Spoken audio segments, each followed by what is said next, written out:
मी या ठिकाणी वंचित बहुजन आघाडीचे राष्ट्रीय अध्यक्ष श्रद्धेय श्री बाळासाहेब आंबेडकर यांचे मनापासून खूप खूप धन्यवाद देतो।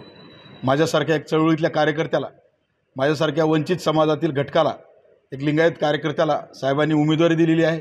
साहेबांनी जो माझ्यावर विश्वास टाकलेला आहे त्याबद्दल मी साहेबांचे मनपूर्वक धन्यवाद देतो आणि मी निश्चित विश्वास देतो की त्या ठिकाणी नांदेडची जागा पूर्ण ताकदीनिशी या ठिकाणी वंचित बहुजन आघाडीची सीट जिंकणार याबद्दल मी पूर्ण विश्वास देतो। आता जर आपण पाहिलं तर दोन असे बलाढ्य उमेदवार आहेत राष्ट्रीय पक्षाचे, भाजप आणि काँग्रेस।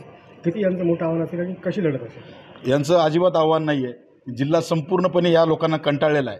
चिखलीकर आणि वसंत चव्हाण हे सातत्याने 2 पिढ्यापासून या ठिकाणी राजकारण करण्यात आलेली पिढी आहे आणि पूर्ण जिल्हा सज्ज झालेला आहे। फक्त संपूर्ण जिल्ह्याचं लक्ष वंचित बहुजन आघाडीच्या उमेदवारीकडे होतं आणि जी उमेदवारी मला आज या ठिकाणी भेटलेली आहे, आज संपूर्ण जिल्हा वंचित बहुजन आघाडीकडे वळणार आहे।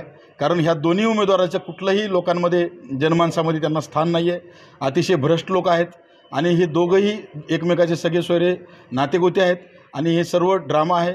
गेल्या लोकसभेला या काँग्रेसच्या याच उमेदवारानं हे आताच्या विद्यमान भाजपच्या खासदाराचा पूर्ण प्रचाराची धुरा त्यांच्याकडे होती। त्यामुळे ही सर्व ड्रामा आहे। ते दोघं एका साईडने आहेत आणि मी एका वंचित बहुजन आघाडी एका साईडने आहे।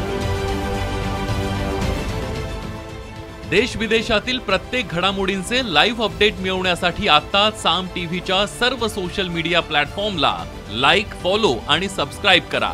तसंच सर्व नोटिफिकेशनसाठी बेल आयकॉन प्रेस करायला विसरू नका।